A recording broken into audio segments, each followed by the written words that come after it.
ሞት በጥር ነሐሴ መቃብር በምድር ላይ የተፈጸመው ታላቅ ሚስጥር። ስለ እመቤታችን ዕረፍትና ትንሣኤ ያልተነገሩ ጥልቅ ታሪኮች። ሞት ለማንኛውም ሰው የተገባ ነው። የማርያም ሞት ግን ሁሉን ያስደንቃል። ይህን የተናገረው የዜማው ንጉሥ ቅዱስ ያሬድ ነው።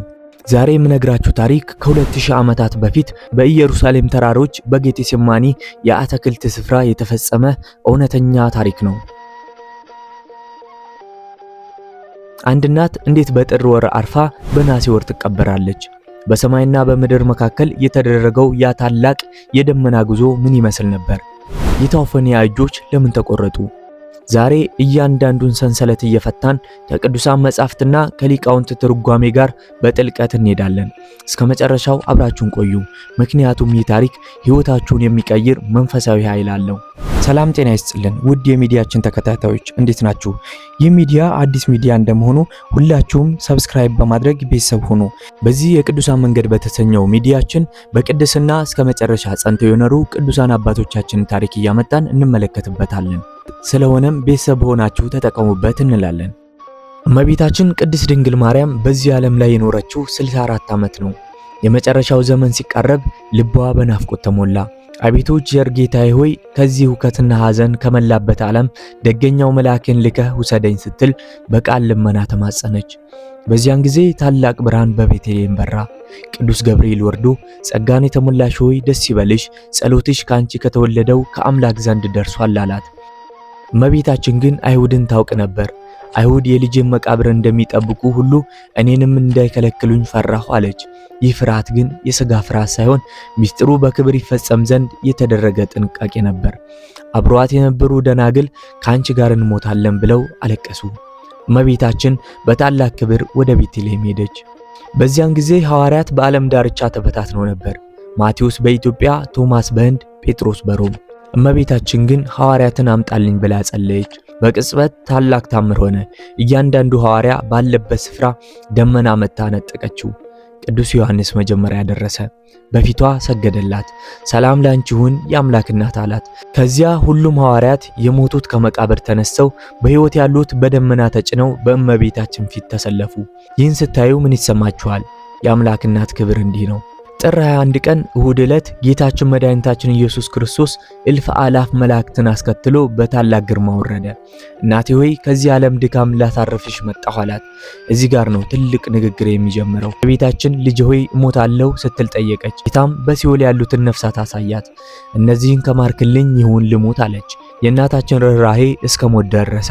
ጌታችን ቅድስት ነፍሷን ከስጋዋ ለይቶ በብርሃን ልብስ አጎናጽፎ ሲያሳርጋት፣ ሐዋርያት ግን በሐዘን ተሞሉ ይላል ስንክሳሩ። ነገር ግን ዕረፍቷ እንደ ሰርግ ቤት በዝማሬ የታጀበ ነበር። ሞት ለማንኛውም ሰው ተፈጥሯዊ ግዴታ ነው። ምክንያቱም መጽሐፍ ቅዱስ አፈር ነህና ወደ አፈር ትመለሳለህ ይላል። ነገር ግን የአምላክ እናት ሞት ለምን ያስደንቃል? ምክንያቱም የሕይወት እናት ስለሆነች ነው። ሞትን የገደለው ጌታ በማጸኗ የተሸከመች እናት እንዴት በሞት ትያዛለች የሚለው ጥያቄ ሰማያዊያንና ምድራዊን ፍጥረት ሁሉ ያስደንቃል። አቤቱ ወደ ዕረፍት ተነስ አንተና የመቅደስ ታቦት። መዝሙር 131 ከቁጥር 8። ነቢዩ ዳዊት ይህን የተናገረው ስለ እመቤታችን ትንሣኤና ዕርገት ነው። ታቦት የተባለችው እመቤታችን ናት። የሙሴ ታቦት የእግዚአብሔርን ቃል በጽላት እንደያዘች፣ እመቤታችን ደግሞ አካላዊ ቃል ክርስቶስን በማኅፀኗ ተሸክማለች። ጌታ ሲነሳ ታቦቱ የተባለች እመቤታችንም አብራው ተነስታለች። ይህም ሥጋዋ በምድር ላይ ተበላሽቶ እንዳልቀረ ወደ ሰማያዊ ዕረፍት እንደተሸጋገረ ያሳያል። እነሆ ክረምት አለፈ፣ ዝናቡም አልፎ ሄደ፣ አበቦች በምድር ላይ ተገለጡ። መኃልየ ሰሎሞን ምዕራፍ 2 ከቁጥር 11።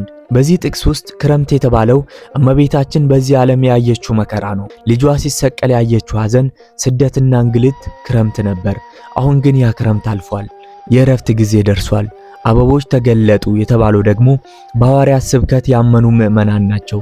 ዓለም በክርስቶስ ብርሃን ስታብብ፣ እናቱ ደግሞ ወደ ዘላለም ክብር የምትሸጋገርበት ወቅት መሆኑን ያመለክታል። ሐዋርያት ሥጋዋን ተሸክመው ወደ ጌቴሴማኒ ሲጓዙ አይሁድ በምቀኝነት ተነሱ። ታውፈንያ የተባለ አይሁዳዊ እሳትን አምጡና እናቃጥላት ብሎ ሮጠ። አልጋዋን በድፍረት ያዘ። ያን ጊዜ ሰማያዊ ሰይፍ መጣ። የታውፈንያ 2 እጆች ተቆርጠው አልጋው ላይ ተንጠልጥለው ቀሩ። በታላቅ ጩኸት የእውነተኛ አምላክ እናት ሆይ ማሪኝ ብሎ ለመነ። ጴጥሮስም በልጇ እመን አለው። አምኖ ቢማጸን እጆቹ እንደቀድሞ ድነውለታል። ከዚህ በኋላ ጌታችን የእመቤታችንን ሥጋ በገነት ከዕፀ ሕይወት ስር አኖረው። ይህ ለምን ሆነ?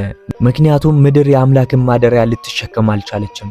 የቶማስ መምጣትና የናሴ ትንሣኤ። አሁን ወደ ዋናው ምስጢር ደረስን። ቶማስ አልነበረም። በነሐሴ ወር ሲመጣ እመቤታችን ስታርግ አገኛት። ቀድሞ የልጅሽን ትንሣኤ ሳላይ ቀረው ብሎ ሊወድቅ ሲል እመቤታችን ሰበኗን ሰጠችው። ቶማስ ሐዋርያት ዘንድ ሄዶ ቀበርናት ሲሉት ሞት በጥር ነሐሴ መቃብር ብሎ ተከራከረ። መቃብሩ ሲከፈት ባዶ ነው። ቶማስ ምስጢሩን ገለጠላቸው። ዛሬም ቤተክርስቲያን ይህን ታላቅ በዓል በጾመ ፍልሰታ የምታከብረው ለዚህ ነው። የእመቤታችን አማላጅነት በረከት በሁላችን ላይ ይደር። ይህ ታሪክ የእናታችን የቃል ኪዳን ስፋትና የጌታ ቸርነት ያሳያል።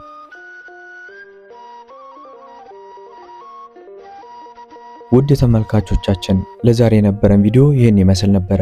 እስከ መጨረሻ ድረስ ስለተከታተላችሁን በእውነት እጅግ በጣም አድርገን እናመሰግናለን። እናንተም እንግዲህ ይህ ሚዲያ አዲስ ሚዲያ እንደመሆኑ ሰብስክራይብ እያደረጋችሁ እንድትደግፉን እንጠይቃለን። ላይክ ያላደረጋችሁም ላይክ እያደረጋችሁ ይህ ሚዲያ ትልቅ ስራ እንዲሰራ ደግፉ እንላለን።